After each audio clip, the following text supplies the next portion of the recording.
You ever try to open a website you use all the time, maybe during something important like making a payment, checking an order, or logging into work, and it just won't load? You refresh once, then again, maybe switch from Wi-Fi to mobile data, thinking it's your connection. Everything else works perfectly. Videos load, messages send, apps respond instantly, but that one site just hangs there. No clear error, no explanation, just a loading screen that never finishes. At that moment it feels like a small inconvenience, but what you're seeing might not be a glitch. It might be something deliberate happening behind the scenes. That's often the result of a DDoS attack, short for distributed denial of service. Unlike other cyber threats, this isn't about breaking into systems or stealing passwords. Instead, it's about making a service completely unavailable by overwhelming it with traffic. What makes this different is scale. The traffic doesn't come from one source. It comes from thousands, sometimes millions of devices at the same time. And here's the part most people don't realize. Many of those devices are everyday machines that have been quietly compromised, turned into part of the attack without their owners even knowing. A DDoS attack works by pushing a system beyond its limits. Every online service is designed to handle a certain number of requests at any given time. Under normal conditions, those requests come from real users doing real things. But in a DDoS attack, those requests are artificially generated and coordinated. Attackers build or rent what's known as a botnet, a network of infected devices. These can be laptops, servers, smartphones, or even everyday connected devices. Once controlled, they all send requests to the same target at the same time.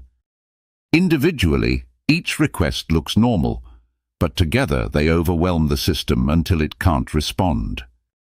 A small online retailer recently launched a limited-time sale. They expected more traffic than usual, but within minutes their site slowed down. Then it stopped responding completely. At first it looked like success, too many users at once, but there were no real customer actions, no purchases, no normal behavior. Just repeated requests, hitting the same parts of the site over and over again. What looked like demand was actually a coordinated attack. Once a DDoS attack starts, the impact builds quickly. At first, performance drops. Pages take longer to load, things feel delayed, then errors start appearing. Requests fail, connections time out. Eventually, the system reaches a point where it can't respond at all. From the outside, it just looks like the service is down. But behind the scenes, systems are overloaded, resources are exhausted, and teams are trying to figure out what's happening while the pressure continues. There are warning signs, sudden spikes in traffic without a clear reason. Large numbers of requests coming from different locations at the same time. Repeated patterns that don't match normal user behavior. Real users act unpredictably. They click around, pause, interact. Automated traffic is consistent, repetitive, and structured. Spotting that difference early can make a huge impact.